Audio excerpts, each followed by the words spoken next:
Mesdames, Messieurs, bonjour et rebonjour si vous étiez déjà là sur un, voire les trois webinaires précédents.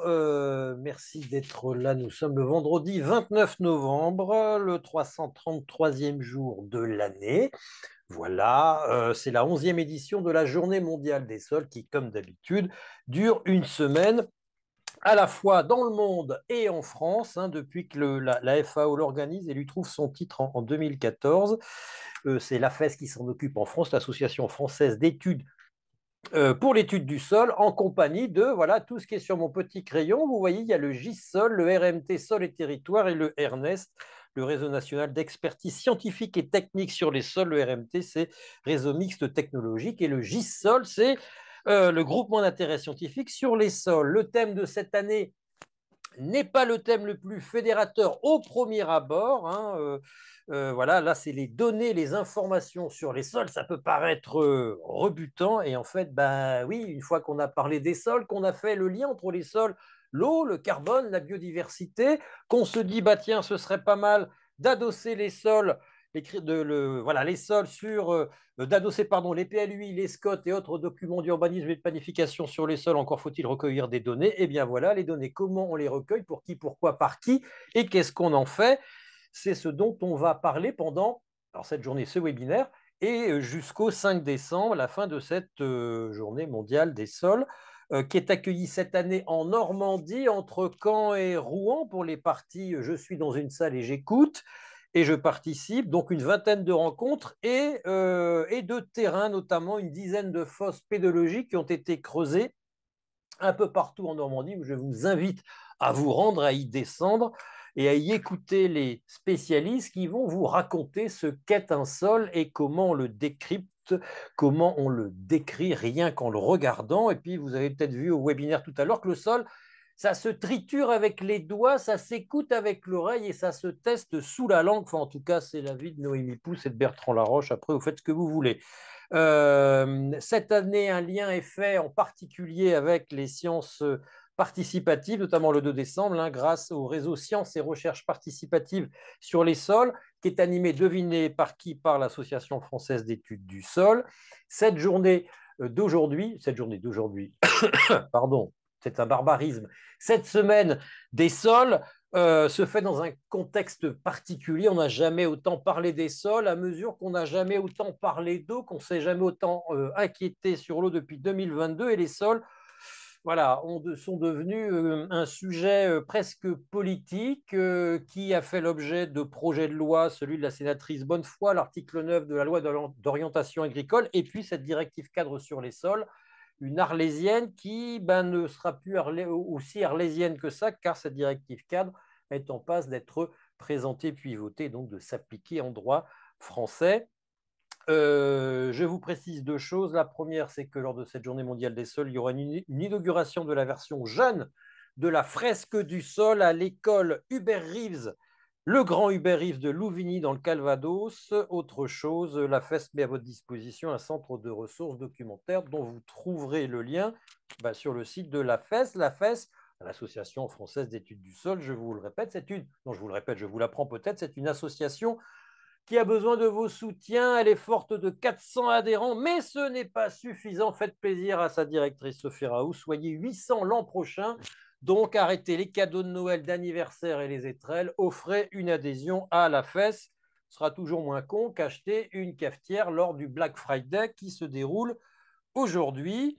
Quelques remerciements quand même, car sans soutien technique et financier, il n'y aurait pas cette journée mondiale des sols et je n'aurais pas l'insigne honneur d'être devant vous. Donc je les cite. En gros, tout se passe en Normandie, sauf à Paris, le ministère de l'Agriculture et de la Souveraineté alimentaire, le MASA, ça change à chaque ministère. Hein. Donc peut-être que dans 3 jours, il y aura un nouveau titre. La région Normandie, la DREAL Normandie, la métropole de Rouen Normandie, l'université de Caen Normandie, la SAFER Normandie, Unilassal, l'école d'agro non pas de Rouen, mais du Mont-Saint-Aignan et Vigisol. Voilà, deux petites infos techniques. Si vous voulez poser des questions, voilà, vous allez tout en bas, vous faites comme moi et vous allez sur Q et R.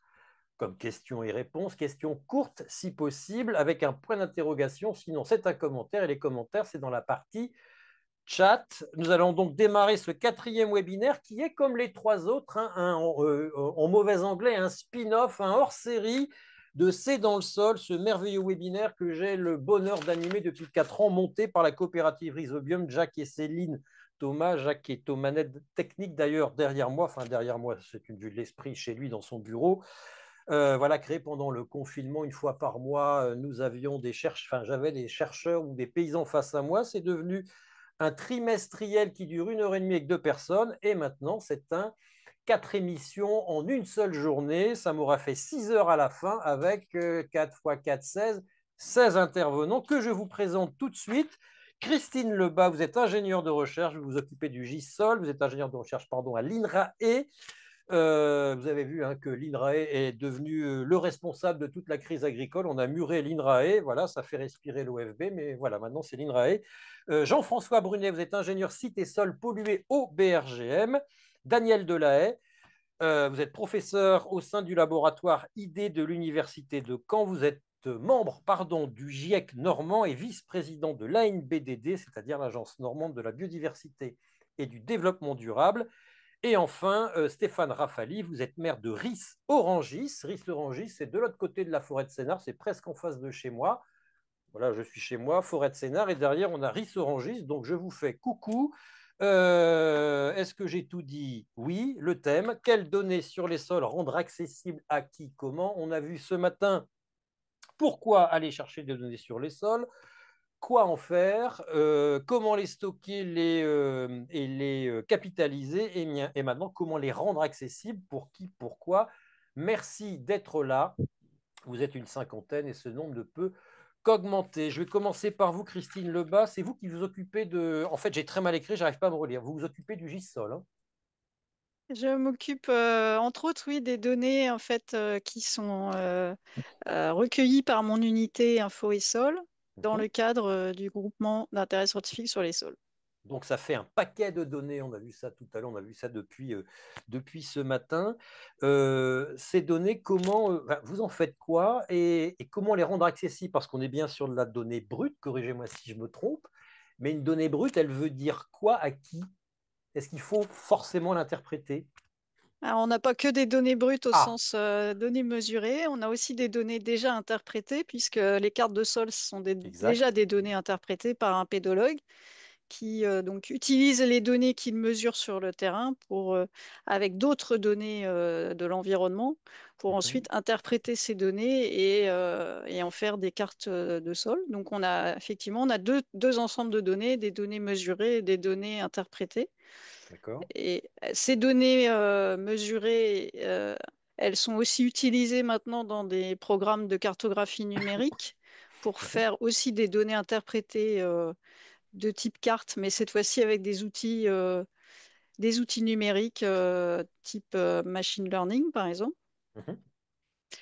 Et puis ensuite, on utilise nos données évidemment pour répondre à plein de questions, des questions posées par les chercheurs, bien sûr, puisqu'on est dans un institut de recherche, mais aussi les questions posées par les pouvoirs publics, D'accord. notamment les ministères, enfin, qui sont parmi les deux financeurs D'accord. du groupement d'intérêt scientifique sur les sols. Donc, vos clients, entre guillemets, c'est pour l'essentiel, c'est la haute administration, ce sont les ministères. Les ministères, mais aussi voilà, d'autres organismes publics comme l'ADEME, comme l'OFB, comme l'ANSES. Et puis, on a aussi des clients qui peuvent être des entreprises privées. On répond Qui vous aussi demandent aux quoi, par demandes. exemple? Qui vous demandent quoi, les entreprises privées? Bah, elles peuvent demander des données sur les sols sur un territoire, par exemple, parce qu'elles ont des besoins de connaissance des caractéristiques, des propriétés des sols. Mhm. Par exemple, dans le cadre de l'implantation de réseaux souterrains, de réseaux enterrés, par exemple, ça peut arriver. D'accord, Et puis, il y a tout le domaine agricole, évidemment, et forestier, hein, qui a besoin aussi des données que d'accord. l'on, que l'on a.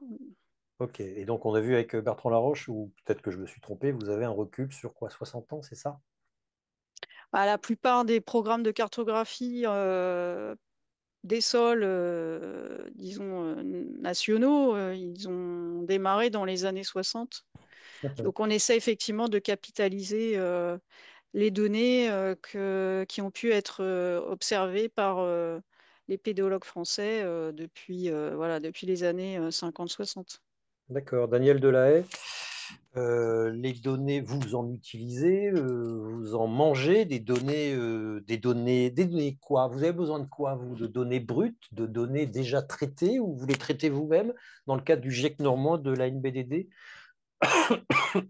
Bien, c'est un peu à deux niveaux. Dans mon laboratoire de recherche, en général, on acquiert de la donnée de première main parce qu'on a besoin de faire des analyses derrière. Enfin, moi, je travaille sur des questions d'érosion de sol, par exemple. Alors, avoir une cartographie des sols, en cela, c'est pas suffisant. J'ai besoin de savoir faire des tests de stabilité structurale, d'avoir des connaissances fines sur la granulométrie, sur un certain nombre de paramètres qui me permettent de voir comment se comportent ces sols quand ils sont au contact de l'eau.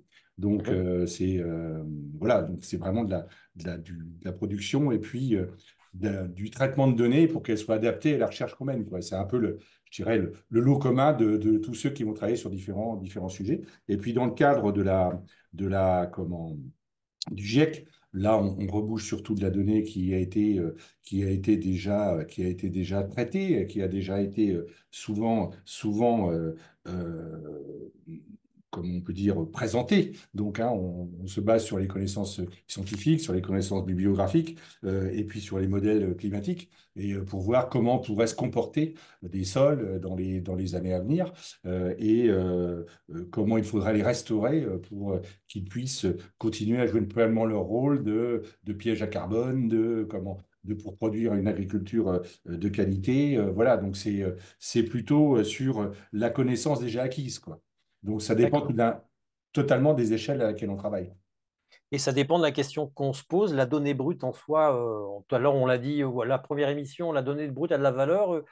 Est-ce qu'elle en a tant que ça, Ah, la donnée brute?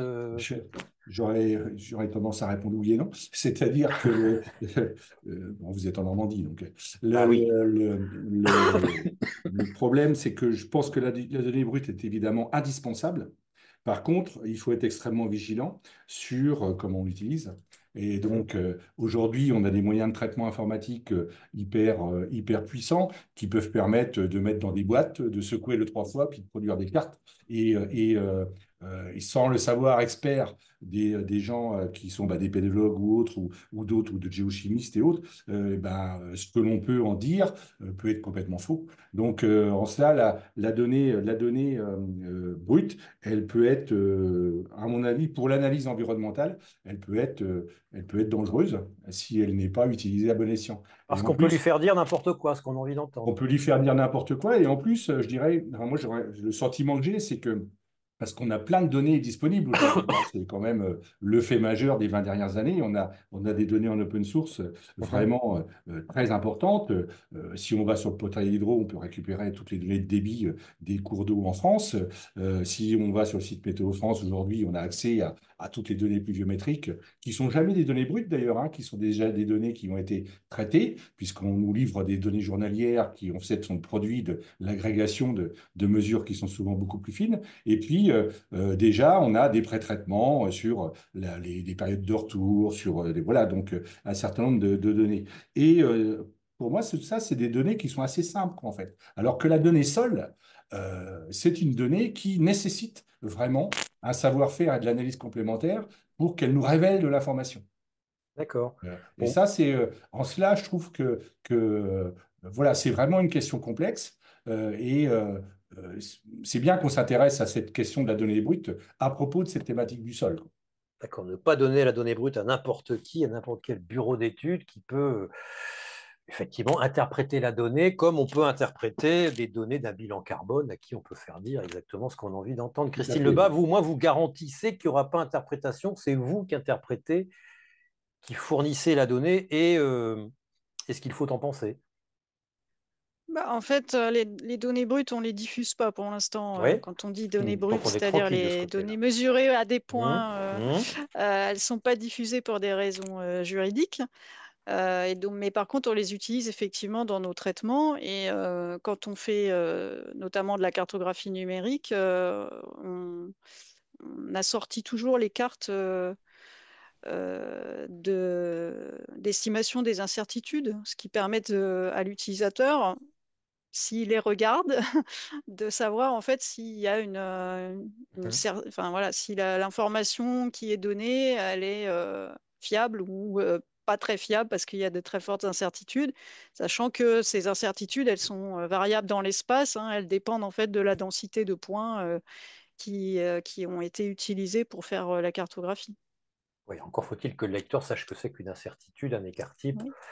une moyenne, etc., etc. Bon, bref, Oui. on en revient à une culture statistique. Monsieur Brunet, chez vous, j'imagine que l'interprétation de la donnée brute peut avoir, comment dirais-je, peut avoir des conséquences politiques.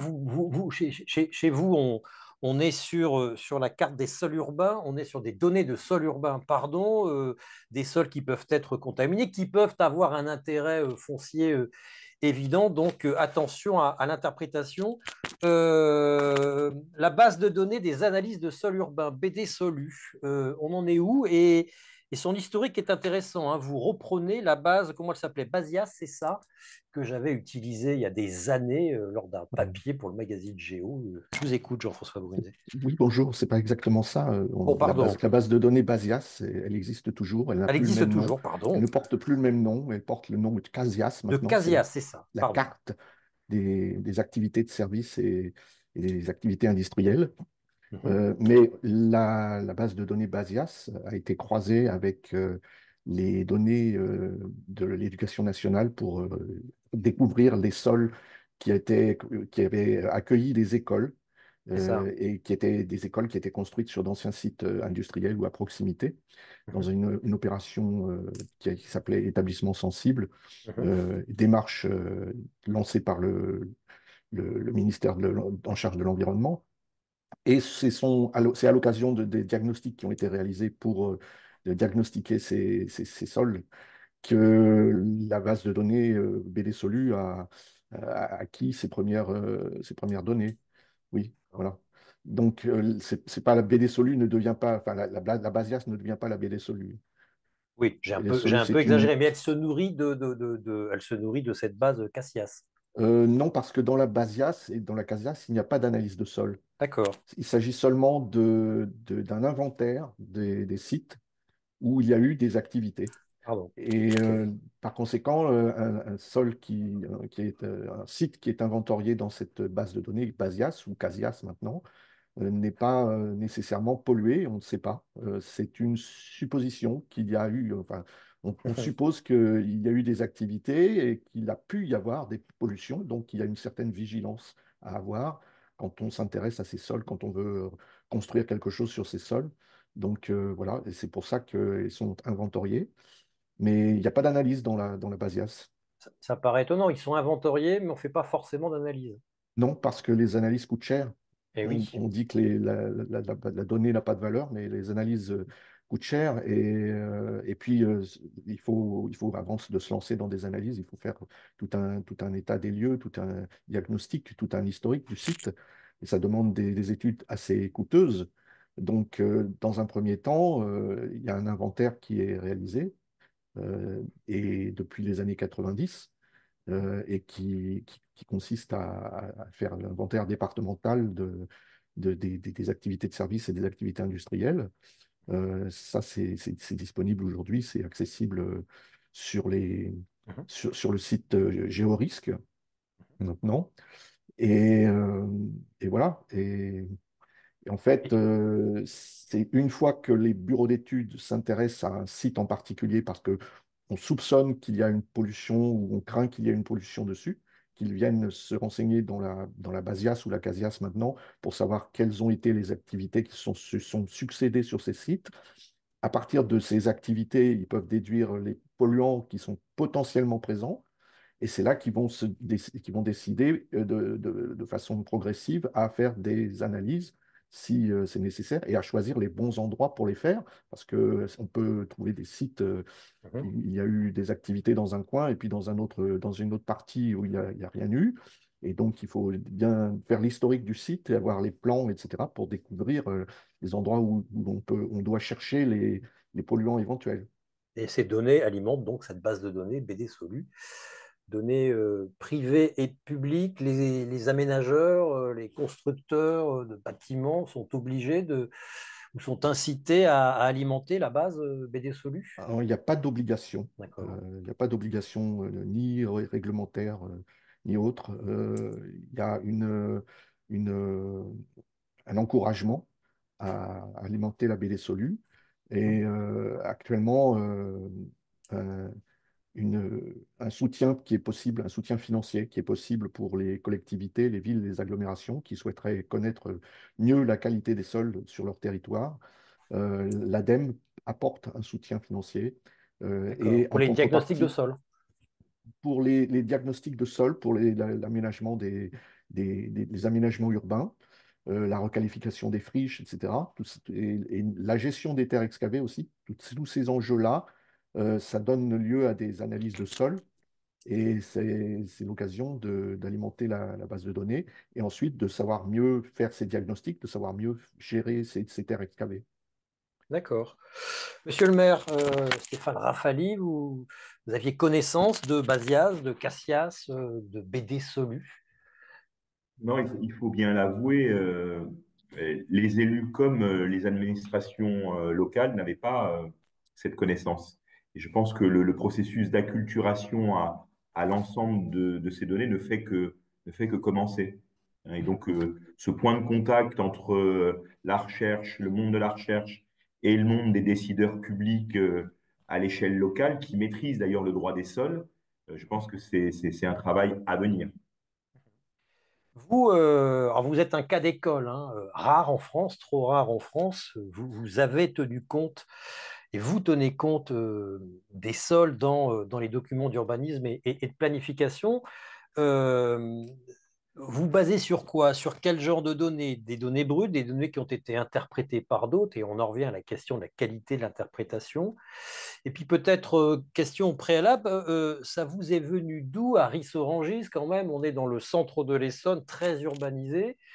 Et vous, ça fait longtemps, ça fait quelques années déjà que vous êtes préoccupé des sols, ce qui n'est pas la préoccupation dominante quand même en Île-de-France. Ça vous est venu d'où? De quoi? Comment?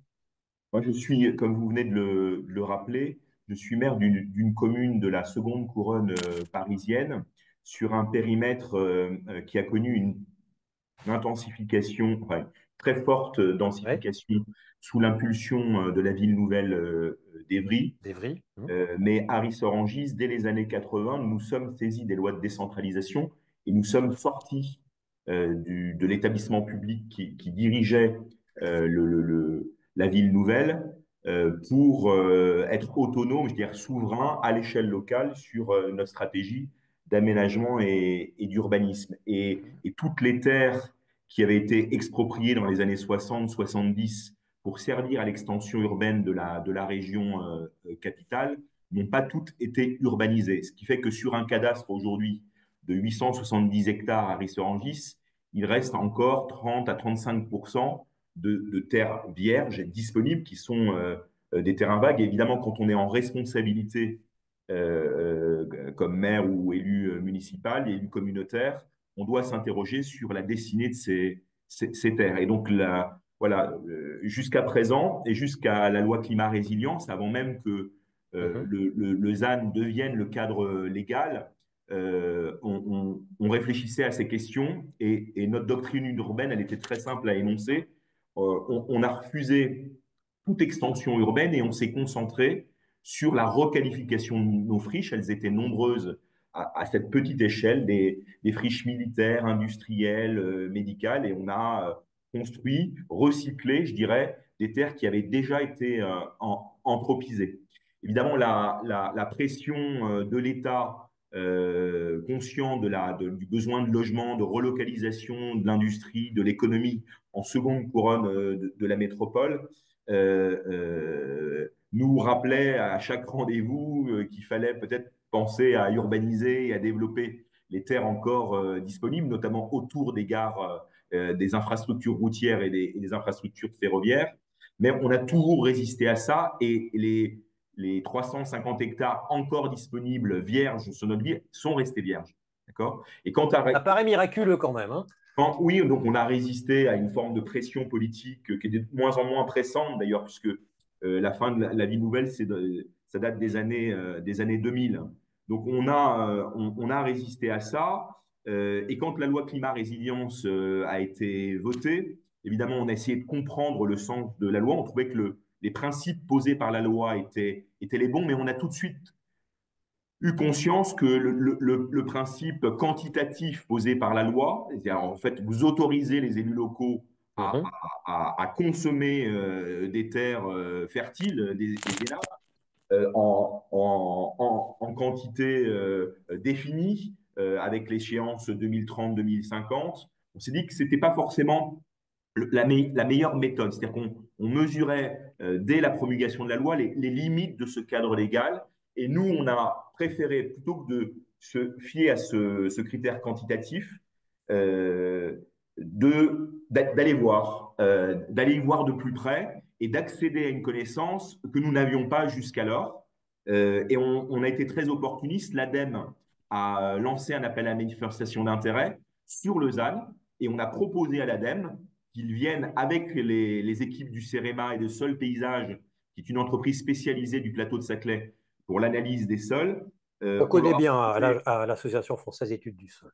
voilà, on leur a proposé de venir sur cette commune comme une commune prototypale pour réaliser une analyse de nos sols très approfondie à l'échelle 1 dix millième, Ah oui. grâce à des sondages pédologiques, plus de 450 sondages à l'échelle de ce territoire. Le cadastre, c'est 870 hectares sur Rissange. Et, Évidemment, et on a monsieur le maire, pardonnez-moi de vous commencé. couper, mais vous lui avez demandé quoi à Xavier Marier de Sol et Paysage? Vous lui avez demandé, comme pour la métropole de Rouen, une idée de la fonctionnalité des sols en fonction donc de l'usage que vous vouliez en faire, ou juste de la donnée, voilà, qu'est-ce qu'il y a dans mes sols, et puis on verra après ce qu'on va en faire. Vous avez Non, besoin non, de brut ou de données non, interprétées? c'était un total lâcher prise. Et encore une fois, c'était un travail exhaustif qu'on a demandé aux équipes de scientifiques, puisqu'on voulait avoir une analyse fine de l'ensemble de notre cadastre, peu importe les projets qu'on allait y développer, peu importe les projets qui étaient en gestation au sein de l'équipe municipale. Et donc, on a eu tous les fonciers, privés et publics, ont été sondés à cette occasion, ce qui fait qu'aujourd'hui, on a une donnée très, très précise sur les multifonctionnalités de chacun de nos sols, dans chacun des quartiers, dans chacune des parcelles, jusqu'au jardin des zones pavillonnaires. On va rentrer dans le détail, mais Daniel, Christine, Jean-François, moi, ça me semble un cas rare, presque archétypique, ce qui se passe pardon, à Rissorangis. Daniel, je vous vois acquiescer.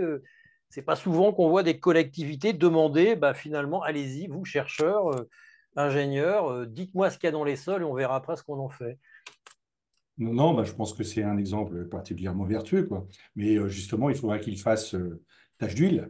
Donc, c'est vraiment important parce que quand on regarde, bah, là, je vois dans le cadre du travail du GIEC, quand on a fait un état des problèmes d'eau et notamment de réserves utiles à l'horizon 2050 et qu'on fait un état et on voit que dans notre département, le Calvados, on s'est un peu comment appliqué à urbaniser clairement les meilleures terres et qui étaient à peu près les seules résilientes à l'horizon 2050 avec des réserves utiles qui dépassent les 200 voire 250 mm, quoi. Donc, euh, donc on voit bien que c'est quelque chose qui surgit aujourd'hui dans l'urbanisme, mais qui était laissé de côté, qui a été laissé de côté très très longtemps. Mais en fait, enfin, moi, c'est un peu le sentiment que j'ai, c'est que cette ressource en sol, enfin ce sol, malgré toute l'importance qu'il peut avoir et son caractère non renouvelable,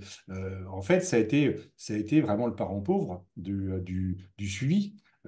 Aujourd'hui, on produit, certes, on produit des cartes et on produit de la donnée, mais par exemple, sur des sols agricoles que l'on sait très détériorés, contrairement à la ressource en eau, par exemple, on n'a pas ou très peu ou de manière très épisodique des suivis un peu sur sur le long cours de cette altération des sols. Et pourtant, ce serait vraiment très, très important de pouvoir quantifier les diminutions des épaisseurs de sol, quand est-ce que la fertilité, comment elle évolue. Ça serait bien d'avoir une vision assez globale de ça à l'échelle du territoire ou du moins de la SAU française, quoi. Et c'est quelque chose dont on ne dispose pas. Tout simplement parce que je pense que très, très longtemps, le sol a été considéré un peu comme une ressource un peu corvéable à merci. Voilà. Et heureusement qu'il y a des associations comme la FES aujourd'hui et tous les GIS qui travaillent sur ces questions-là, voilà, courent après du temps perdu, à mon avis. François Brunet, pareil, on n'a pas de série sur la pollution des sols permettant de voir une évolution des pollutions naturelles, une évolution du taux de métaux lourds sur des sols urbains. Non, en tout cas pas dans la base BD Solu qui existe depuis peu de temps. Et 2014, hein, c'est ça? oui, 2014 avec des données qu'on a récupérées à partir de 2010.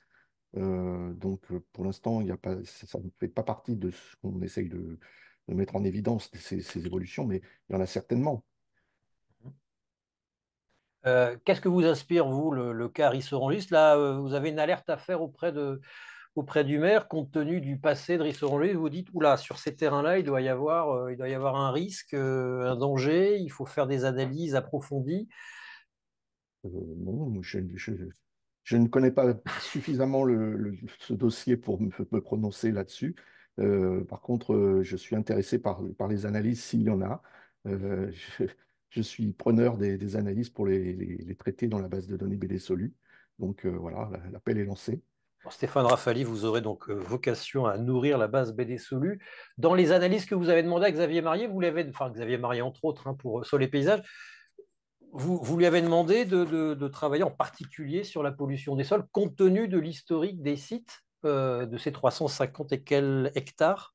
Encore une fois, la volonté, c'est d'avoir une grille complète de l'ensemble du cadastre. Nous, élus locaux, administration locale, on avait l'intuition que les sols avaient des propriétés, remplissent des fonctions, rendent des services, sont bénéfiques pour le vivant et pour l'espèce humaine même. Mais on n'avait aucune idée de la grille d'analyse possible pour faire cette analyse somme toute assez complexe. On voit bien les débats à l'échelle européenne. On a vu le rapport, vous le rappeliez dans votre introduction, de l'INRAE, un travail de 2 ans à l'échelle internationale colossal. Donc, l'analyse des sols, la qualité, la santé des sols, c'est un travail complexe de nature scientifique. Et je dirais qu'on s'est laissé faire. Et les équipes du CEREMA et de Sol Paysage nous ont proposé une grille d'analyse qu'on a appliquée sur l'ensemble du cadastre, cumulant à la fois les 4 principales fonctionnalités, c'est-à-dire hydrique, agronomique, captage de CO2, biodiversité, avec le degré d'anthropisation. D'accord? Et en croisant ces données, on est arrivé on n'est pas arrivé jusqu'à une note, mais en tout cas à donner une classification, une espèce de référentiel de nos sols. Ce qui nous a permis, et c'était ça la promesse faite à l'ADEME par notre municipalité, c'est cette donnée allait servir de base, de fondement à notre nouveau plan local d'urbanisme, ainsi qu'à notre schéma de cohérence territoriale, puisque cette méthode rissoise a été exportée à plus grande échelle au sein de l'intercommunalité à laquelle nous participons, qui s'appelle Grand Paris Sud, Seine-et-Saône-Sénart, qui est une grande agglomération de la région Île-de-France, entre le centre Essonne et une partie de la Seine-et-Marne, autour de 2 villes nouvelles, je le disais, Évry d'un côté et Sénart de l'autre, où on a beaucoup construit, plus de 6 000 hectares sur les 22 000 hectares de cadastre à l'échelle de cette intercommunalité. Je vois aussi, et c'est mon expérience au sein de la Fédération des Scots, qui est présidée par Michel Henrich et dirigée au quotidien par Stella Gass, que ces sujets intéressent beaucoup d'élus, d'ailleurs, quelle que soit leur géographie, en zone montagne, en zone littorale, à la campagne, dans la zone urbaine aussi, à l'échelle de l'Île-de-France. Évidemment, ces débats ont lieu dans l'espace public. Il y a des grands élus qui prétendent aux plus grandes charges, qui se sont emparés du sujet, mais il y a beaucoup d'élus moins visibles qui, eux, se collent à l'exercice et tentent de façon très rationnelle de faire la distinction entre les sols qui n'ont plus de valeur écologique et qui peuvent être urbanisés pour des besoins sociaux évidents, relocalisation de l'activité économique ou les besoins résidentiels, et les sols qui doivent absolument être préservés, valorisés pour leur fonctionnalité. Et donc ce travail-là, je veux dire, il fait tache d'huile déjà, puisque quand on quitte son propre territoire, on se rend compte qu'ailleurs, là aussi, il y a des expériences similaires. On se saisit de la méthode Muse, par exemple. Alors évidemment, on n'arrive pas forcément à l'échelle du 1/10 millième, mais on peut tout à fait imaginer que pour chaque projet urbain, on puisse se saisir de cette même méthode comme un moyen préalable de ne pas commettre d'erreurs sur des sols à préserver. Christine Lebas, beaucoup de collectivités sollicitent le GISOL pour avoir des données, des cartos.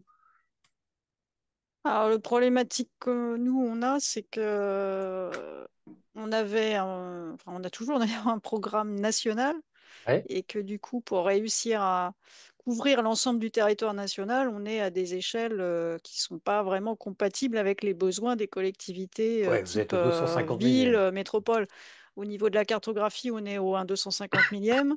Au niveau de 250 la millions. surveillance des sols, on est sur une grille qui a de 16 km sur 16 km sur la métropole. Ouais, Donc c'est pas ça donne une beaucoup. information à l'échelle nationale, à l'échelle régionale, mais effectivement, c'est pas suffisamment détaillé, disons, pour répondre à des besoins au niveau de communes. Et donc, vous attendez quoi que ce soit l'inverse, ce soit des communes comme celle de Ris-Orangis qui vous nourrissent en cartos nettement plus précises? Ah bah si ils souhaitent capitaliser, faire partie de la capitalisation des données sur les sols, ils sont les bienvenus, que ce soit donc dans notre base de données nationale DONSOL, mais aussi dans la base de données des sols urbains du BRGM. Les deux bases de données, on a d'ailleurs commencé à travailler à l'interopérabilité entre ces deux bases de données. Il y a encore J'allais du y venir, travail, ouais. mais on a commencé à travailler là-dessus. Alors, il y a aussi une Et troisième base, pardonnez-moi, c'est Refersol, non, à l'INRAE? on a plusieurs bases de données. Refersol, en fait, c'est la base de données Ouais, je dans voulais laquelle être. on essaye d'avoir l'information sur quelles études pédologiques ont pu être réalisées en France. On n'a pas D'accord. forcément les données sur ces études, mais on a une Vous vision savez de qu'il y ce en a qui qui ont a été été faites. fait.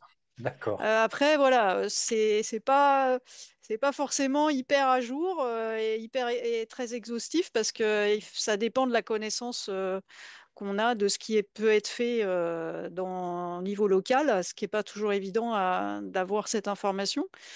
Mais c'est une base de données donc avec un outil disponible en ligne sur le site du GISOL qui peut permettre aux gens qui veulent savoir s'il existe des cartes sur leur territoire de voir ce que nous, on a recensé comme cartes existantes.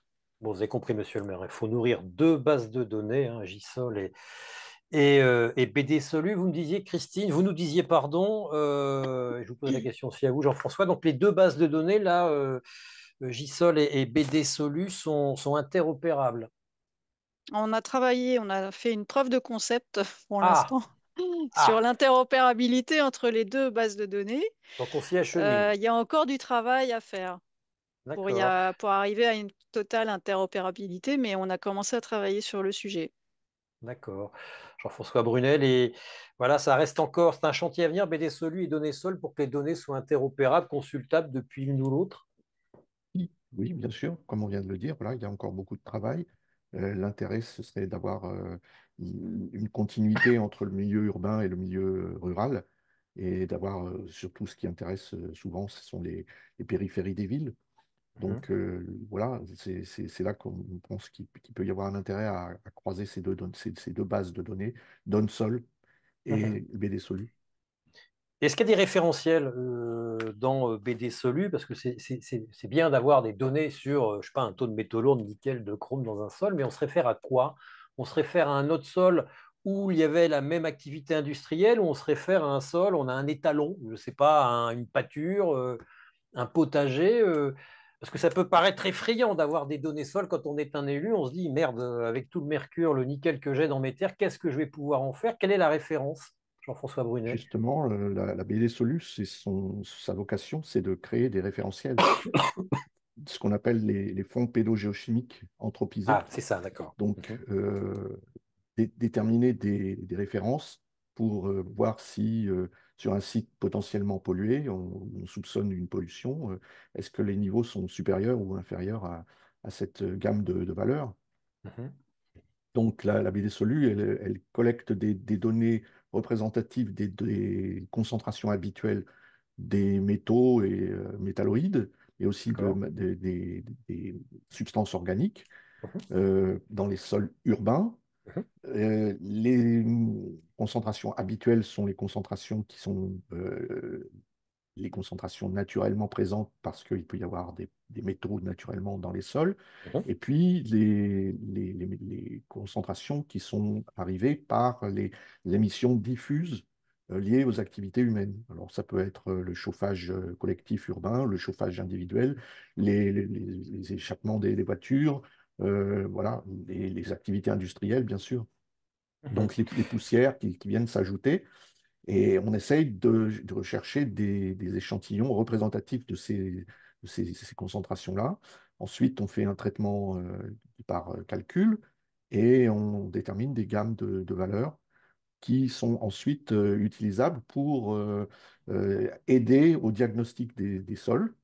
Donc, Mhm. se référer à ces valeurs-là par rapport aux concentrations que l'on trouve sur un site potentiellement pollué, ou pour gérer des terres excavées, valoriser des terres excavées, les déplacer sur des sites receveurs, plutôt que de les mettre dans des décharges, Ouais. et les réutiliser à condition qu'elles remplissent un certain nombre de conditions, hein. Que la qualité du site receveur soit maintenue. Donc c'est là qu'on compare la concentration du fond pélogéochimique dans ce site receveur avec les concentrations dans les terres qu'on apporte. La maintien de la qualité de la ressource en eau aussi, et Mhm. puis il y a une compatibilité par rapport aux usages qu'on va faire sur ces sites une fois que les terres auront été rapportées. D'accord. Et il y a un étalon qui est ce qu'on appelle les environnements locaux témoins, les ELT, qui en principe n'ont pas été impactés ou pas trop impactés ou moins impactés par les activités polluantes. Oui, voilà, la méthodologie nationale de gestion des sites et sols pollués qui est conduite par le ministère en charge de l'environnement, c'est d'abord, quand il y a un site potentiellement pollué, c'est de comparer la qualité des sols sur ce site avec les sols voisins, Mhm. ce qui sont jugés sains. Alors, quand je dis sain, ça veut dire Oui, que tout est relatif, hein. voilà, il peut y avoir, comme je disais tout à l'heure, certaines émissions diffuses Mhm. qui les ont impactées. Mais voilà, on essaye de les comparer à ces valeurs-là. Et ce sont ces endroits-là qu'on appelle environnements locaux témoins, qui ont les mêmes caractéristiques géologiques, pédologiques, voilà, qui sont similaires, sauf qu'ils n'ont pas été, on sait qu'ils n'ont pas été impactés, ou on espère qu'ils n'ont pas été impactés. C'est pas toujours évident de les trouver quand on fait ces recherches. Et c'est pour Quand on ça zone urbaine, que, c'est lesquels, a priori, c'est des potagers, c'est des parcs urbains, c'est alors, des terrains de ça foot, c'est quoi? a priori, on a plutôt, dans le cadre du projet dont je vous parlais tout à l'heure, diagnostic des sols sur les établissements accueillant des enfants et Ouais. des adolescents, Mhm. hein, Mhm. établissements sensibles, eh bien, on a plutôt utilisé les parcs et jardins, effectivement. Mhm. Maintenant, il faut faire attention parce qu'il peut y avoir des parcs et jardins qui sont moins propres qu'on ne le pense parce qu'ils ont été construits sur des sites industriels. Donc, il faut faire attention. Et puis, il y a des sites, des parcs et jardins qui sont beaucoup plus propres que ce qu'on voudrait. C'est-à-dire que les terres ont été rapportées, des terres propres ont été rapportées de l'extérieur. Donc, il faut toujours avoir un petit peu de recul et savoir ce qu'on fait et ce qu'on mesure. Donc, c'est là que quand on fait un diagnostic de sol sur un site potentiellement pollué, on essaye de trouver ces références-là, mais elles ne sont pas toujours faciles à trouver, elles ne sont pas faciles à juger, et du coup, c'est quelque chose qui est un peu coûteux parce qu'il faut faire des analyses supplémentaires.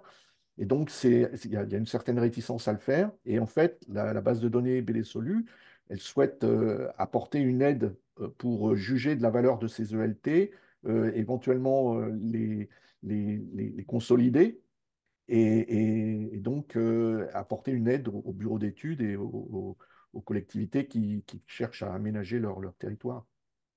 Monsieur le maire, vous avez été surpris par les analyses de taux de métaux lourds dans les sols, de HAP, de solvants, etc. Et vous aviez ces valeurs de référence en tête? Euh, Pas du tout, Pas mais du ça tout. a confirmé tout de même certaines légendes urbaines. C'est-à-dire, C'est-à-dire qu'il y a des terrains qui ont fait l'objet depuis des décennies à Rissorangis de débats publics très, très intenses, mhm. parce qu'on craignait leur urbanisation et ils ont toujours été protégés et aucun maire n'a pris la responsabilité de les artificialiser. Pourquoi? Parce qu'on y produisait des bombes en 14, parce que... Parce qu'on supposait qu'ils avaient des valeurs euh, D'accord. écologiques et que ça pouvait rendre d'autres services. Ah, pardon, d'accord. Voilà. Et en fait, on a vérifié par l'analyse scientifique que ces légendes urbaines étaient totalement fondées et que ces terres étaient de très grande qualité, même si elles avaient été expropriées par l'État dans le cadre de la ville nouvelle pour être urbanisées. Et donc, ça a confirmé une intuition, je dirais, populaire. Voilà. Et donc, il y a eu un apport réel de ce travail scientifique qui est aujourd'hui incontestable. Alors, il y a une autre intuition populaire, hein, monsieur le maire, sur laquelle j'avais travaillé quand j'étais en fac avec mon prof d'écotoxico, qui nous avait emmenés sur des jardins ouvriers hein, dans les anciens carreaux de mine, soi-disant propres. Et en fait, on a eu la démonstration que ces sols avaient été dépollués par l'estomac des mineurs mangeant les légumes qui avaient dépollué naturellement le sol. Et ça m'amène à une question qui vous est directement posée par une internaute, Emeline Devaux. Les jardins familiaux proches de l'aéroport ont-ils été testés? Alors, moi, je ne suis pas à côté de l'aéroport. Bah, C'est c'est pas bien ce qui me semble. Rungis, mais c'est C'est Ris-Orangis. Orangis, voilà. Ris-Orangis, donc je suis à une dizaine de kilomètres de l'aéroport d'Orly, mais on a testé, encore une fois, tous nos sols. Même les sites de l'ancienne usine Ludanone, qui est un des grands comptes économiques qui a constitué une rente financière budgétaire pour la ville et qui a produit beaucoup d'emplois pendant près de 40 ans, on est allé voir cette friche, comme on est allé voir des friches en bord de Seine, des friches portuaires, par exemple. Et c'est vrai que j'ai vu une autre question dans le chat. C'est vrai que parfois les friches qui ont été urbanisées autrefois recèlent des vertus qu'il nous faut aussi prendre en compte dans nos projets urbains. Hein. Et c'est d'ailleurs pour ça qu'on va prolonger l'expérimentation menée avec l'ADEME dans le cadre de l'appel à manifestation d'intérêt qui se termine maintenant sur la qualité de nos sols par une autre expérimentation à l'échelle européenne avec Charleroi et Fribourg qui nous permettra de regarder plus précisément la biodiversité sur nos friches. Et encore une fois, nous en avons beaucoup sur notre territoire intercommunal comme communal. Donc, il faut être encore plus précis que ce que nous avons fait avec Sol Paysage, l'ADEME et le CEREMA. Daniel, vous levez la main depuis un moment, ça tombe bien, j'allais vous passer la main. Ben, en fait, je ne sais pas si ça se fait dans ce type d'exercice, mais j'avais envie de poser une question. Mais si, ça se fait, Daniel, Bon, enfin, on est donc entre nous. justement sur cette question, je vois sur la ville de Caen, il y a à peu près une cinquantaine d'hectares de jardins partagés où il y a une production légumière intense. Hein. Il y a des collègues qui travaillent là-dessus et qui montrent que ça représente une part importante du panier légumes de certains foyers. Mhm. Est-ce qu'il y a un suivi particulier peut-être que je m'adresse à Jean-François là. Est-ce qu'il y a un Jean-François suivi Brunel, oui. particulier sur ces sols-là qui sont valorisés dans le cadre de jardins avec une production qui est parfois intensive, quoi? Euh, pas systématiquement. Il y a des cas, des initiatives régulièrement pour évaluer la qualité des sols des jardins ouvriers, et notamment dans diverses villes en France. C'est le cas à Nantes, mais dans beaucoup d'autres villes. Et quelquefois, effectivement, on découvre des concentrations qui conduisent à la fermeture des jardins. D'accord. Parce qu'il deviendrait dangereux en termes de santé publique. Oui. Mhm. Mais la question se pose aussi, on l'avait posée l'an dernier hein, sur un webinaire, voilà, je désartificialise ma ville, je fais une infiltration à la parcelle et du coup, ben, l'eau qui arrive dans le sol va mobiliser peut-être des métaux lourds, des polluants qui vont ensuite passer dans le milieu naturel alors qu'ils étaient bien planqués sous le macadam. Pareil, c'est quelque chose à laquelle pardon, c'est quelque chose, c'est un problème auquel on ne pense pas forcément. On y pense ça maintenant, Jean-François Brunet, quand l'agence de l'eau voilà, subventionne la désartificialisation des sols. Est-ce que vraiment on pense à faire une analyse de sol avant de désartificialiser? Je ne connais pas bien le sujet. Je ne suis pas certain qu'il y ait des analyses systématiquement non plus. Ben, moi non Mais plus. effectivement, c'est une préoccupation. Mhm. Euh, et c'est un point de vigilance. Daniel. Oui. Non, non, je pensais que vous aviez levé la main, Ah pardon, non, mais non, j'ai baissé, j'ai baissé. d'accord. Mais de toute façon, je voulais élargir le sujet à vous, à ce que vous faites dans le cadre du cas. D'ailleurs, le GIEC Normand, dites-nous un peu ce que vous y faites. Ouais, c'est une demande qui est émanée de la région, donc qui a souhaité faire un regroupement d'experts, enfin d'experts entre guillemets sur les questions du changement climatique en fonction de plusieurs thématiques. Dans le GIEC 1, il y avait 9 thématiques qui étaient traitées. Et entre autres, bah, moi, je m'occupais de celles qui concernaient l'agriculture, agriculture, sol et changement climatique. Mais il y avait aussi des choses sur la partie climat, évidemment, et puis sur la biodiversité, sur la santé et autres. Et donc, c'est un travail qui a duré 2 ans, qui est avant tout hein, centré sur un travail biblio, c'est-à-dire de faire un état des connaissances, puisqu'il y a beaucoup de choses de publier sur ces questions-là, je dirais, de le synthétiser dans un rapport un peu global avec ces 9 thématiques. Ok. Et puis là, il y a eu un GIEC 2 où là, je me suis plus particulièrement intéressé à la question du bocage, hein, du bocage et du changement climatique. Donc, tous ces différentes questions ont été traitées. Alors, c'est vraiment un travail universitaire. Je le précise parce qu'on nous pose souvent la question, c'était une demande région, mais en fait, il n'y a pas de contractualisation, donc c'est un travail qui est purement bénévole, ce qui nous donne totale liberté nos Oui, enfin, le conclusions. temps, c'est de l'argent, Voilà. Daniel, quand même.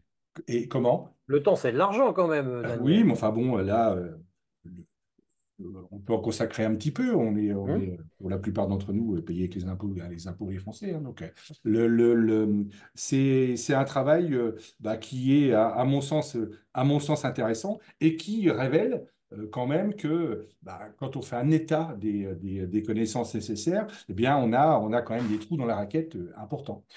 Et notamment sur cette question des sols, puisqu'on le voit avec l'exemple de Rissorangis, en fait, il faut descendre quasiment au stade de l'observatoire, c'est-à-dire voilà, de revenir, de compléter, d'apporter une nouvelle lecture, de manière à pouvoir répondre à tout le système de questions qui se posent.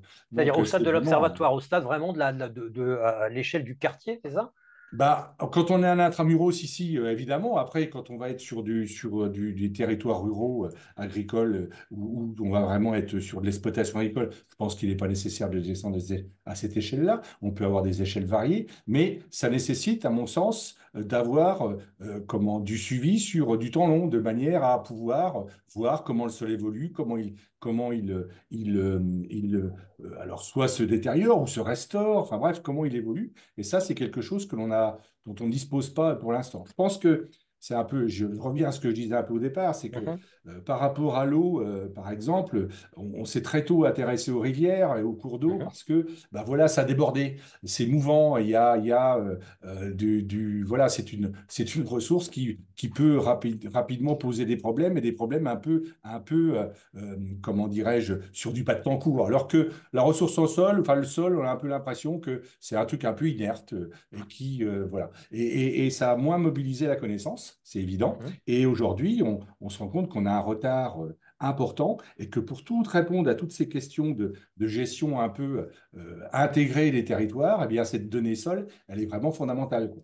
Et je trouve que l'exemple de Ris-sur-Angis est vraiment très parlant. Et on aurait envie d'inviter le maire dans les différentes communes et les différents EPCI un peu partout en France, parce que je pense que c'est vraiment une démarche quasiment incontournable aujourd'hui. Bon, vous avez bien fait de venir, monsieur le maire. Mais Daniel Delay, j'en termine avec vous, enfin j'en termine momentanément. Vous, Ouais. dans le cadre du GIEC Normand, voilà, pour construire les politiques d'adaptation au changement climatique, pour au moins éclairer pardon, les décideurs politiques, vous avez besoin de quelles données sol? Vous dites la donnée sol.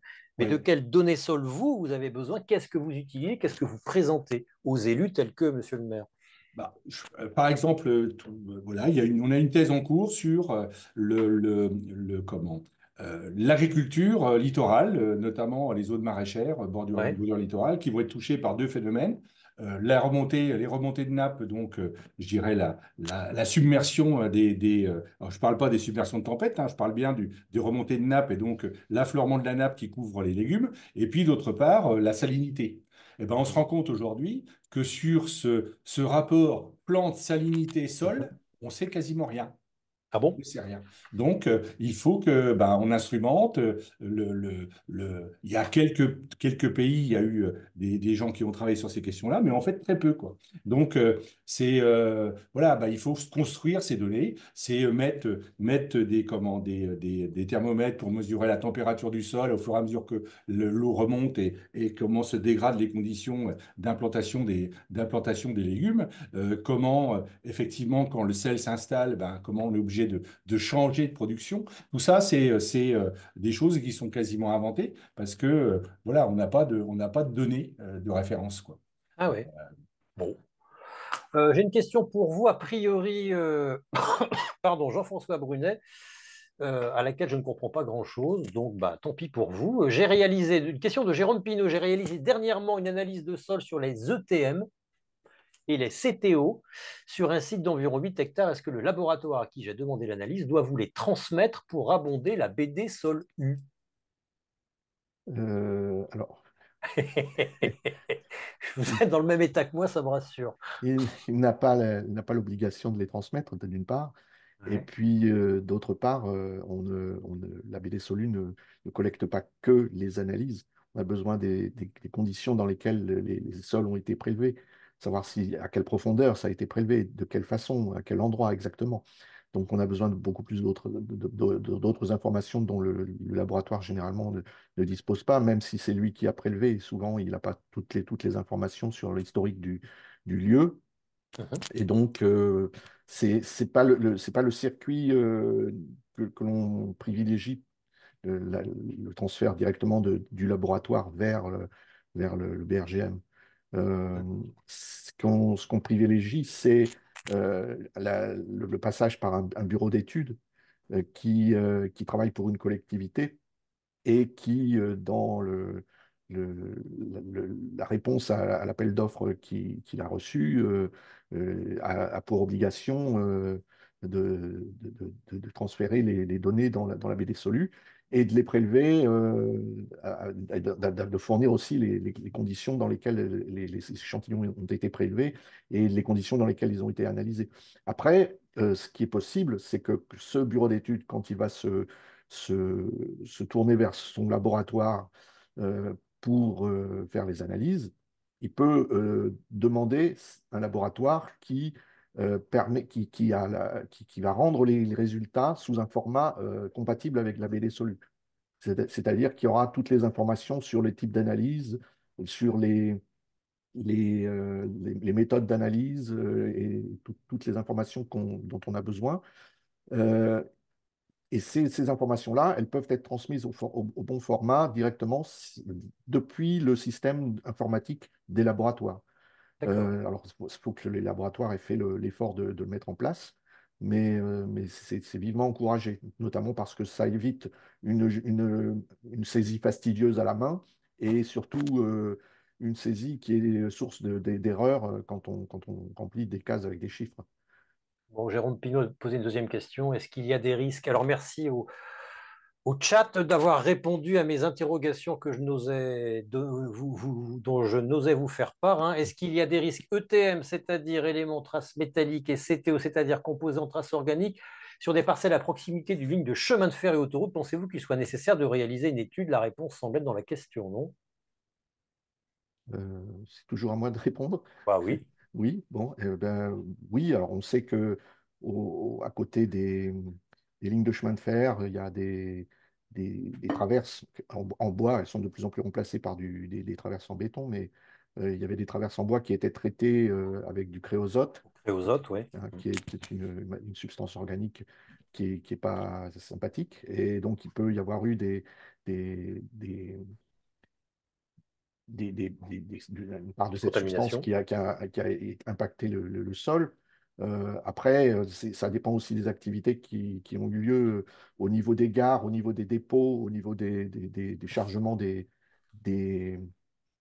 des wagons, mais aussi au niveau du chargement des locomotives. Quand les locomotives étaient à vapeur, elles consommaient de l'eau. Quand elles ont commencé à consommer du gasoil, quelquefois, au moment de faire le plein, il y a toujours quelques fuites, etc. Donc, ça peut faire partie des substances à rechercher.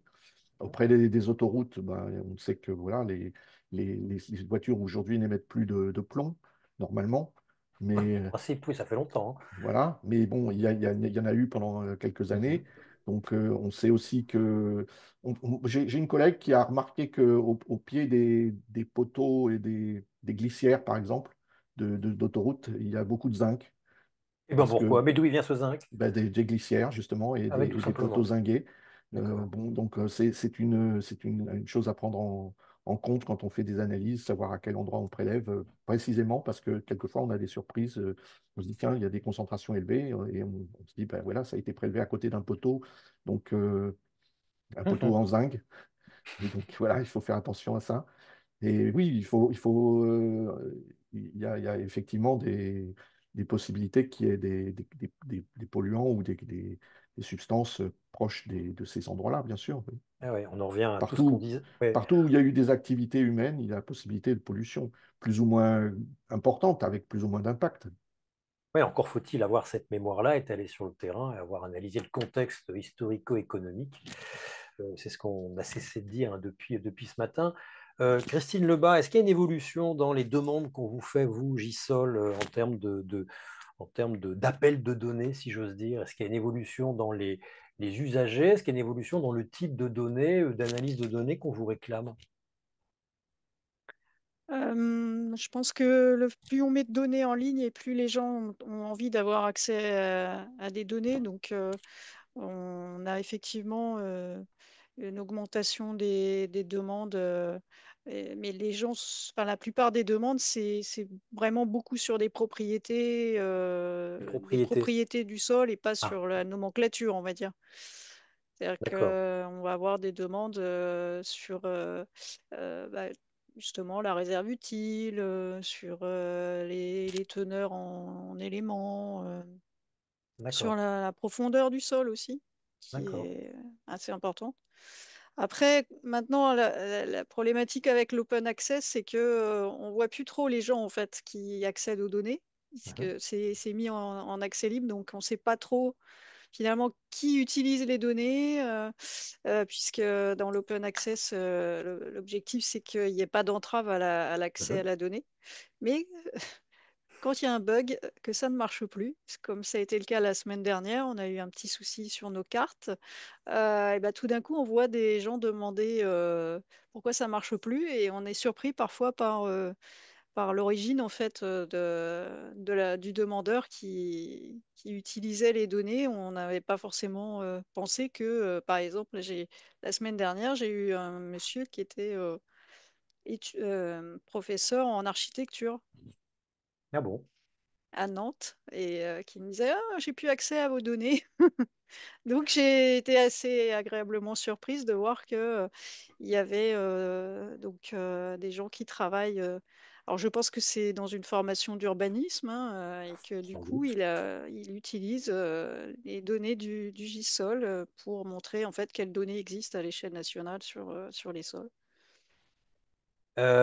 Monsieur le Mais maire, oui, pour, allez-y, pour Christine. compléter quand même aussi la question, c'est que on a fait donc une étude au moment des 20 ans du GISOL sur les besoins Mhm, des données, mhm. des utilisateurs en données. Ce qui est quand même beaucoup revenu, c'est d'avoir accès à des données à des échelles précises, Ouais. plutôt locales. Malheureusement, pour l'instant, c'est pas sur ces échelles-là que le GISOL euh, Bah met oui, l'accent. ils cherchent des Et données donc, chez eux pour pas avoir à voilà, aller c'est-à-dire faire eux-mêmes. voilà, on est sollicité justement par des gens qui veulent avoir des données du type de celles qui ont été faites pour Monsieur Rafali, c'est-à-dire des données au 10 millième sur une commune. Et là, Ouais, ouais. malheureusement, on les a pas. Bah non, parce que ça a un coût, hein, monsieur Rafali, ça a un coût financier. Est-ce que ça a un coût politique également? Parce que voilà, le PLU a été modifié sur critères sol. Est-ce que vous êtes fâché avec des administrateurs, des acteurs économiques? Est-ce que vous avez craint pour votre réélection? Est-ce que vous craignez pour la suite? Blague dans le coin, beaucoup de maires, d'élus, je me souviens de débats que j'avais animés sur Lausanne pour l'Institut Paris Région. Il y a beaucoup de maires de la Grande Couronne, des Grandes Couronnes, qui étaient vent debout en disant non, non, non, non, nous on a besoin de faire du logement, il nous faut des impôts fonciers parce que les dotations de l'État ont baissé, donc tout ça ne sert à rien. Vous leur prouvez le contraire. Quel est le risque politique? La démonstration qu'on essaie de faire à l'échelle d'une commune et d'une intercommunalité, c'est qu'on peut résoudre cette équation qui paraît avoir des injonctions contradictoires. C'est-à-dire que il est vrai qu'en seconde couronne de métropole, c'est vrai, c'est très vrai en Île-de-France, il y a besoin de relocaliser de l'activité économique, puisque même sur les villes nouvelles où un tissu économique s'est constitué sous l'impulsion de l'État au cours des années 60-70, on voit bien que par des effets de gentrification, de désindustrialisation, on perd ses grands comptes et que le mouvement pendulaire pour aller rejoindre son travail chaque jour est une plaie et vraiment pourrit la vie des gens. Donc le besoin de relocaliser et donc d'urbaniser pour de l'activité économique, c'est évidemment très présent à notre esprit. Le besoin de logement inutile de faire un Hum, dessin. Vous avez hum. 1,5 million de personnes mal logées à l'échelle francilienne, un besoin de 70 000 logements par an à l'échelle de notre grande région. Donc le besoin de logement, il est avéré. Sur Grand Paris Sud, c'est 22 000 logements sociaux demandés quand on est en capacité d'en fournir 2 000. Bref, on voit bien qu'il y a besoin encore d'urbanité. Et en même temps, on sait aussi tous les bénéfices, ça a été l'objet de nos discussions toute l'après-midi, tous les bénéfices des sols quand ils sont reconnus avec leur valeur écologique. Et donc, Oui, mais alors, la la temporalité n'est pas la même, démonstration. hein. Et donc, je pense qu'il y a beaucoup de paresse. Il y a beaucoup de paresse parce qu'en réalité, il y a un modèle économique où on s'est dopé à la consommation foncière, à la consommation Ça, c'est de sûr, terres oui. agricoles en Île-de-France. C'est sans doute une des meilleures terres de France avec la terre de Brie, etc. Et donc c'est ces modèles qu'il faut revoir. Et donc, évidemment, le mouvement de bifurcation, de changement de paradigme, de changement de cosmologie, il est très compliqué et ça vient heurter, au moment où le ZAN n'a pas encore de système de financement structuré, ça Mhm. vient heurter un modèle économique qui est encore à l'œuvre aujourd'hui. C'est encore une fois très vrai sur des villes nouvelles. Et Et donc, ça vient heurter aussi, pardonnez-moi de vous couper, on va dire une culture collective, c'est-à-dire on a sur des temporalités différentes. Moi, j'ai envie d'être logé, donc faut construire, et c'est à l'échelle de 5 ans. Et les bénéfices attendus de la préservation des sols, c'est des bénéfices pour ad vitam aeternam, dont on ne verra jamais, qui ne seront jamais tangibles. Donc oui, c'est enfin, les difficile à sols, faire comprendre aux gens. il y a un bénéfice de préservation des sols dès aujourd'hui, hein, pour les générations d'aujourd'hui, aussi pour les générations futures. Mais c'est vrai que le besoin en logement, si on s'arrête sur celui-ci, il est très prégnant, hein, et nous, élus locaux, on a des visages en tête, des familles qui viennent nous solliciter dans nos permanences. Donc ce besoin, il est très pressant. Simplement, il y a d'autres pistes possibles. À l'échelle de la région Île-de-France, qui est le territoire que je connais le mieux, vous avez 400 000 logements vacants. Oui. Vous avez un taux de sous-occupation des appartements et des maisons qui est extrêmement élevé Bah, ça fait 20 ans qu'on le dit, ça, hein, puis ça n'avance pas, hein. oui, c'est vrai. Et vous avez aussi 5 millions de mètres carrés de bureaux vides Notamment à la disponibles. défense. Voilà, donc je dirais qu'il y a une question de rationalité. Vous voyez ce que je veux dire? Je pense que cet argument est très fort. Si on veut être rationnel, alors il faut penser à utiliser les espaces déjà urbanisés, déjà anthropisés, qui peuvent remplir les fonctions humaines qui sont absolument nécessaires, l'emploi et le logement. Et Mais avoir un plan. est-ce que cette bonne connaissance nouvelle, très fine des sols vous a permis finalement de trouver des zones qui étaient, vous pensiez, en A et que vous avez pu reclasser ou classer en AU, donc vous vous êtes donné plus de surface d'artificialisation parce que vous connaissiez mieux les sols? Non, alors c'est plutôt, on a confirmé là aussi l'intuition D'accord. que ces sols étaient abîmés, on a confirmé qu'ils l'étaient. Donc on a pu repérer sur ce cadastre des zones qui pourront accueillir des projets très ambitieux. Je pense notamment, nous sommes lauréats de l'appel à projet national France 2030 pour la Ouais. réindustrialisation de la France. Il y a un foncier à Rissorangis, 3 à l'échelle de notre agglomération, qui sont fléchés sur les 50 à l'échelle nationale.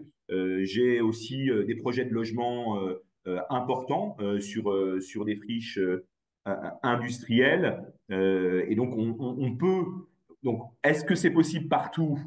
Est-ce que la difficulté que certains élus rencontrent, est-ce qu'ils l'ont vérifié très précisément par l'analyse de leur sol et par, je dirais, par un changement d'habitude, de culture parce qu'effectivement, jusqu'à présent, un sol, il n'a de valeur que quand on peut le construire, lorsqu'il est constructible.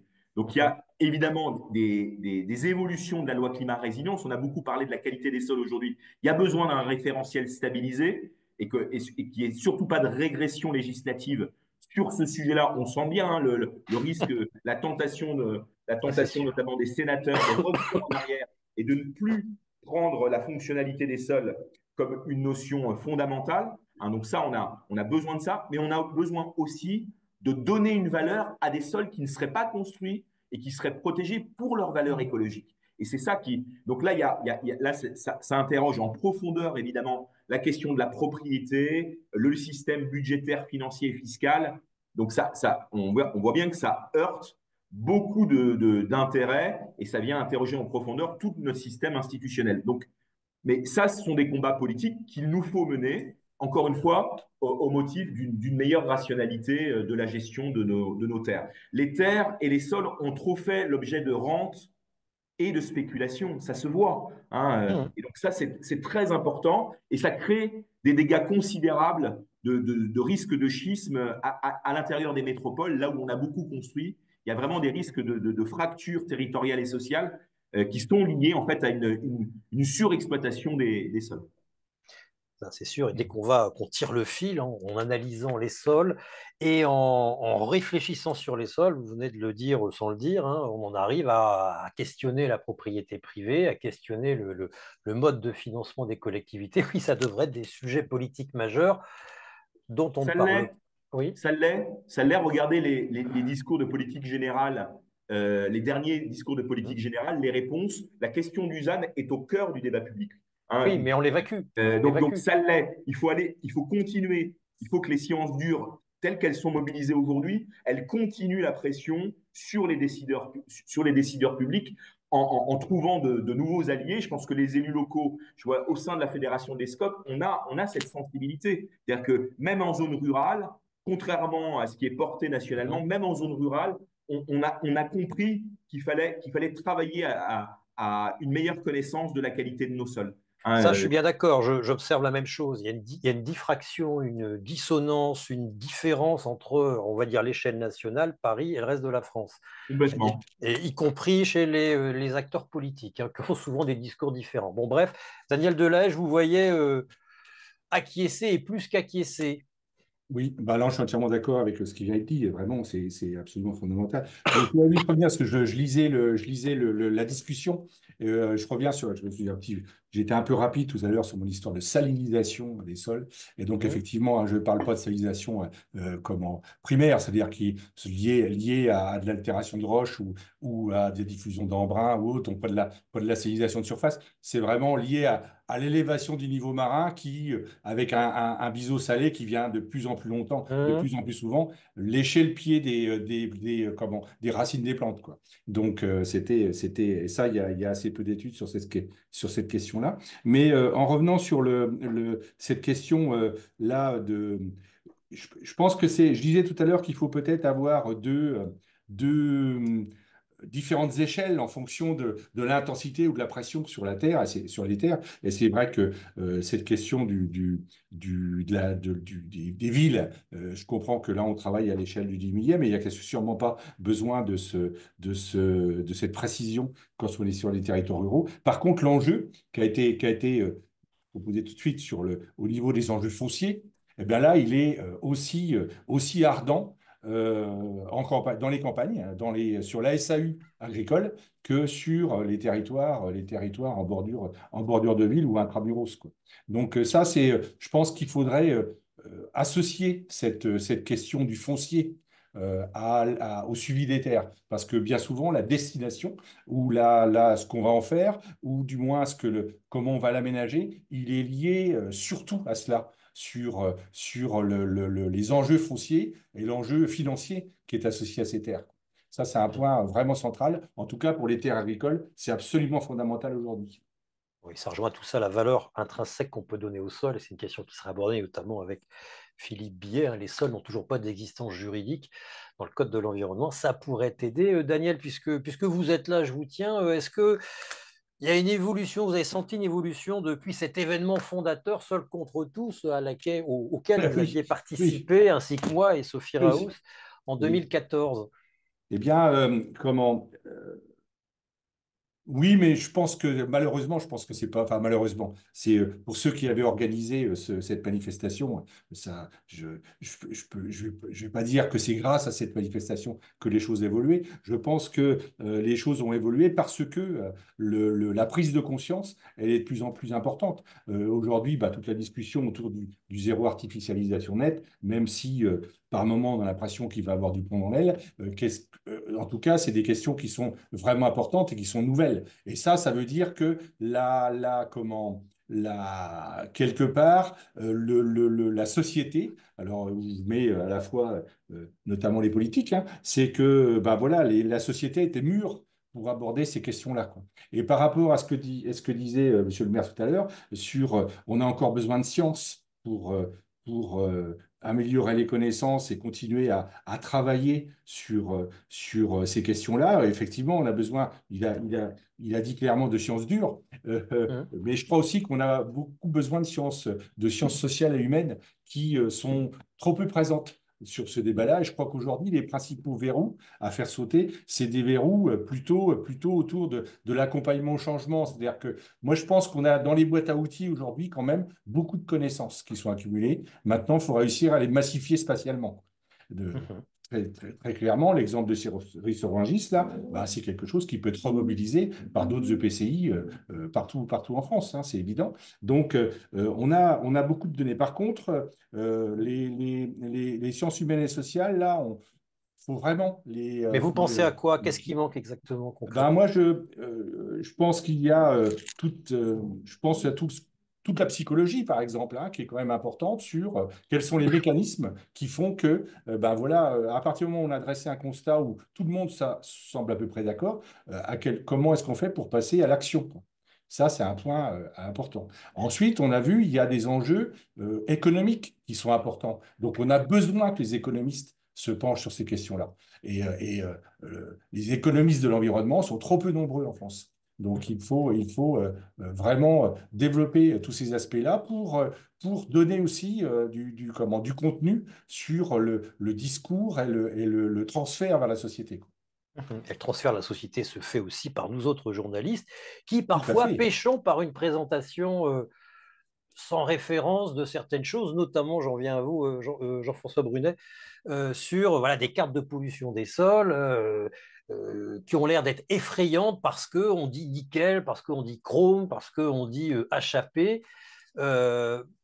Pareil voilà, dans l'interprétation des cartes, des données sur les sols urbains, sur la pollution des sols urbains, il manque aussi des relais, il manque un peu de sciences sociales, Jean-François Brunet. Euh, il y a un besoin d'explication Mmh. et de pédagogie, oui, certainement. Mmh. Euh, Ensuite, bon, bah, ça fait partie des choses qu'il faut gérer.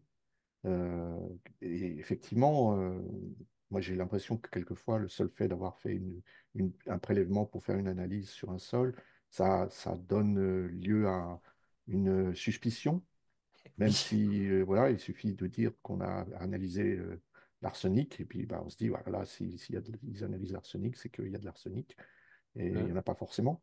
Mmh. Donc, il faut avoir beaucoup de recul, garder la tête froide par rapport à ça et expliquer et réexpliquer et toujours revenir sur ces éléments-là pour et expliquer qu'une donnée qui serait faible est toujours une donnée intéressante, et notamment pour ce qui est des fonds pédogéochimiques, bah, c'est là qu'on cherche des données faibles, justement. Normalement, ce sont des concentrations relativement faibles. Mmh. Et donc, c'est pas parce qu'on va faire une analyse à un endroit qu'on va venir faire des prélèvements qu'il y a forcément une pollution dessus. Euh, et donc, Oui, puis pas confondre le danger et le risque, quoi. Le voilà, danger, tout il y à a du fait, nickel et le risque, c'est bah oui, que le danger se manifeste. C'est la bien même chose sûr. quand on trouve une trace de polluant dans une nappe phréatique, on en fait les gros titres, mais derrière, qu'est-ce que ça veut dire? Il faut voir s'il y a un impact possible sur les- l'eau potable. Hein. Si il n'y a pas de voie de transfert, ça pose pas forcément de problème. S'il n'y a pas d'exposition, C'est bon, toujours la même chose. c'est dommage, c'est dommageable aussi pour le milieu souterrain et les organismes qui y vivent. C'est certainement très triste. Après, ce qu'on regarde en priorité, c'est notre aspect sanitaire pour nous. Donc, Mhm. si il y a comme ce que vous disiez tout à l'heure, c'est les polluants qui sont éventuellement sous les endroits qu'on va désartificialiser, pour l'instant, bah, ils sont bien à l'abri et ils ne sont pas Mhm. emmenés par les pluies, ils sont pas, voilà, et donc bah, ils ne ils posent pas réellement de problème. Le jour où l'on va ouvrir pour créer une cour de terre Mhm. battue, etc., par exemple, eh bien, on risque de mettre à jour ces éléments-là. Et ça me fait revenir à cette démarche établissement sensible. Dans le cadre de cette Mhm. démarche, il y a eu des écoles qui ne posaient pas de problème. La grande majorité des écoles ne posaient pas de problème. Et puis, il y a eu des écoles où il a été nécessaire de faire des travaux. Et puis, certaines écoles où on a vu qu'il y avait des soucis potentiels, mais où il n'y avait pas d'exposition. Donc, il était nécessaire de garder la mémoire de ces pollutions présentes pour éviter qu'au cours de travaux, à l'avenir, on mette à jour ces polluants et qu'on modifie les conditions et que ces nouvelles conditions favorisent l'exposition des enfants. Donc Ok. la mémoire est importante aussi. Bah, la mémoire, c'était Basias et Cassias, justement, la mémoire des Voilà, sites entre autres. pollués, que parfois on oublie, hein, chez moi dans le Nord. Moi, j'ai appris la botanique sur des sites pollués et parfois on oubliait que ce sont des sites pollués. Par exemple, les terrils couverts de végétation, certains ressemblent à des collines et pourtant, ben voilà, ça reste des sites pollués. Le mot de la fin pour chacun, je vais commencer parce qu'on est à la fin, je vais commencer par vous, Christine Lebas. Qu'est-ce que vous a inspiré toute cette discussion? Qu'est-ce que vous souhaitez dire en conclusion? En conclusion, comme le thème de ce webinaire, c'était l'accès aux données, Mhm, j'aimerais revenir au thème du webinaire et dire qu'on travaille d'arrache-pied pour pouvoir mettre les données du GISOL en accès libre. mhm, Bien évidemment, certaines données ne peuvent pas être mises en diffusion pour des questions juridiques, mais toutes celles que nous pouvons mettre en diffusion, nous le mettons. Après, nous avons des ressources limitées, donc on fait ce qu'on peut, mais je pense qu'on a pas mal augmenté le nombre de jeux de données en accès libre, et puis on continue de travailler sur ces questions dans les mois et dans les années à venir, avec, on espère, bientôt un portail un peu plus facile d'accès. Oui, c'est vrai qu'il n'est pas très. Voilà, il y a encore il y en a encore à s'améliorer, mais on y travaille. Tant mieux. Daniel Delahaye. Oui, je pense qu'il faut donner les moyens notamment au GIS de travailler, de produire ces cartes et que, voilà, il faudrait peut-être en France, comme on a une agence de l'eau, une agence du sol, quoi.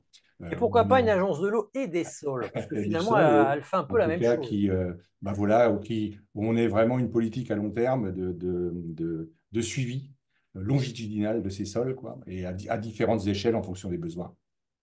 D'accord.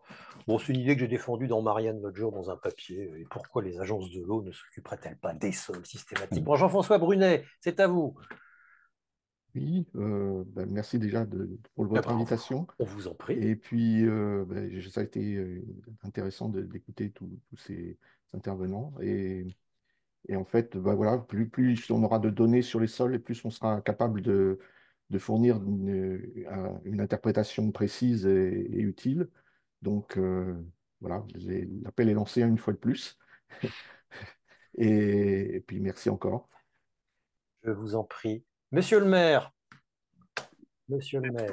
Un propos plus politique. Ouais. Moi, je voudrais dire que le zéro artificialisation n'est pas une folie, comme d'aucuns ont pu le proclamer, le répéter, le marteler, parce que la folie, c'est une profonde altération au monde, et on voit bien que les sols nous font du bien. Il faut sans doute améliorer le cadre légal existant. C'est que la loi climat résilience est une avancée, mais elle appelle aussi des prolongements et des améliorations. Et on en a beaucoup parlé cet après-midi de stabiliser des référentiels pour nous donner une idée précise de la qualité des sols pour nous permettre de mieux décider. Et on a aussi beaucoup parlé de la valeur des sols. Évidemment, il faudra qu'un jour, sans doute, on puisse voilà, attribuer peut-être une valeur monétaire, même par la fiscalité, par une péréquation ou par des subventions pérennes, une valeur à des sols qui seraient protégés pour leur valeur écologique et leur multifonctionnalité. Présentez-vous à de futures élections à un niveau au-dessus, peut-être. Stéphane Rafali, vous nous faites du bien, vous semblez avoir une vision politique. Rendez compte, une vision politique. Aujourd'hui, ça semble tellement rare. En tout cas, vous semblez en porter une. Merci pour ce mot de conclusion. Merci aux gens de la FES, de l'Association française pour l'étude du sol, Agnès, Charles, Alain, Christine, Thomas, Pascal, Denis, Baptiste, Jean-Claude, Clarisse, Marie-Françoise, Clément, Mégane, Fanny, Sam, Théo et Sophie. Sophie Raouz, qui avec Claire Chenu est, comment dirais-je, à la condition des sols, ce que Simone Veil fut à la condition des femmes. Merci à elle. Il fallait que je termine en disant une connerie, mais ce n'est pas tout à fait une connerie. Merci d'avoir assisté à ces 1, 2, 3 ou 4 webinaires. Je termine donc mon marathon, mon quadriathlon de webinaires, de discussions avec vous. Vous pourrez me retrouver à Caen le 4 décembre et à Rouen le 5 décembre, les deux capitales de la Normandie réunifiées. Table ronde, évidemment, sur les sols, avec des tables rondes un peu politiques, monsieur le maire. Si vous êtes là, venez faire un tour. Le 5 décembre notamment, vous pouvez reprendre une vie normale et assister au passionnant débat en ce moment à l'Assemblée sur le budget. Vous verrez, là, on est sur de la très, très haute volée politique. À bientôt, bon week-end et continuez si vous êtes en Normandie. Allez dans les fosses, tiens, allez dans les fosses pédologiques. Voilà. Merci à vous.